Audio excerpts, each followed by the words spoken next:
Kittitas, the name of the tribe that once inhabited the Kittitas Valley. It has always been fertile, but the tribes did not plow the earth. They lived off what the land freely gave to them. It all ended when the colonizers arrived, bringing agriculture and roads. They tore up the soil and put it to work producing crops that would later be sold in the first commercial stores ever built on the land. Just as they enslaved each other, the colonizers enslaved the land, forcing each other to buy what otherwise would have been free. They opened up the earth and forced the river to flow to their orchards and fields. When the railroad tracks were built through the valley, the farms had a direct link with Seattle and its bustling markets. With the mass proliferation of the automobile and the construction of paved roads, the farms in the valley were able to make greater profits and vastly expand their operations. The highway first came through the valley in the 20s, connecting the region with the greater metropolitan network. More and more land was cultivated.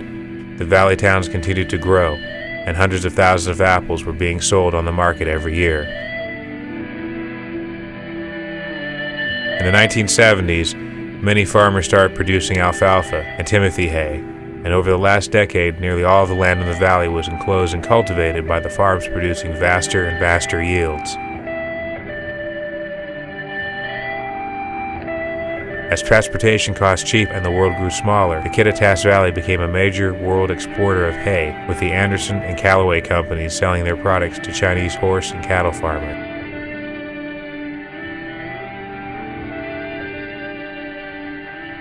This is the valley as it appears after the harvest, when the land has spent itself and will soon grow cold.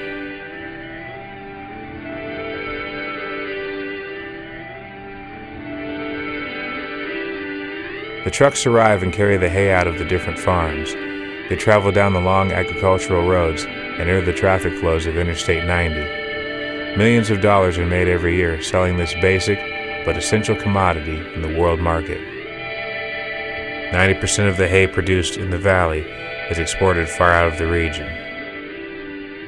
This fertile land is now enslaved to a global system, and everyone who works the fields are dependent on it for their survival.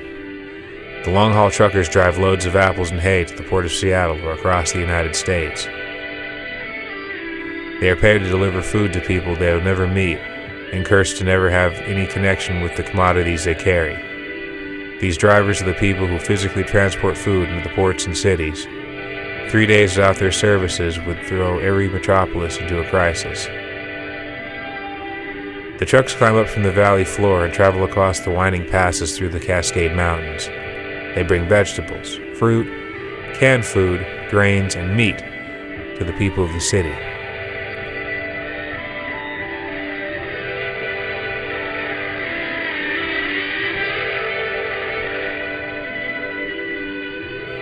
Death camps feed Seattle. It all takes place behind our backs, unseen, unknown.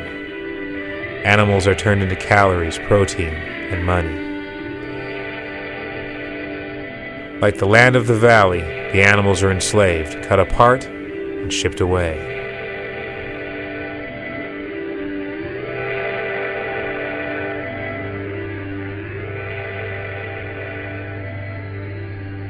The meat consumed in Seattle comes from multiple locations across the country. It arrives on trucks preserved, packaged, and frozen. There is no connection to the death of the animal. There is only the option to purchase a piece of its carcass. If it sits too long on the shelf, the meat will be thrown in the trash. The majority of the food consumed in Seattle does not come from the immediate area.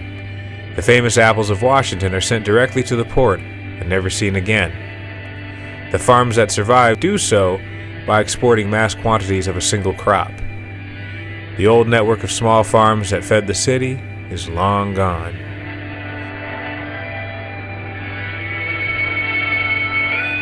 Now consumers wander in vast grocery stores filled with food from distant places. They walk down aisles of shelves and try to remember what they wanted in the first place. They know nothing of where their food comes from.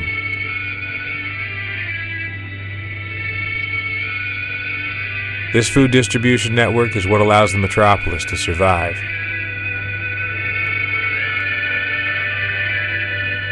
It is also what will lead to its collapse.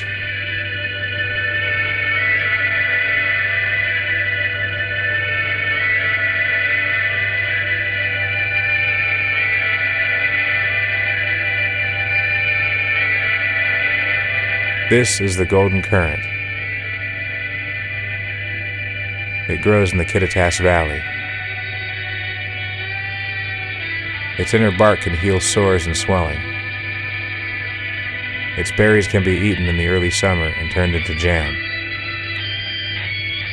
Along with hundreds of other plants, the golden current once sustained human life.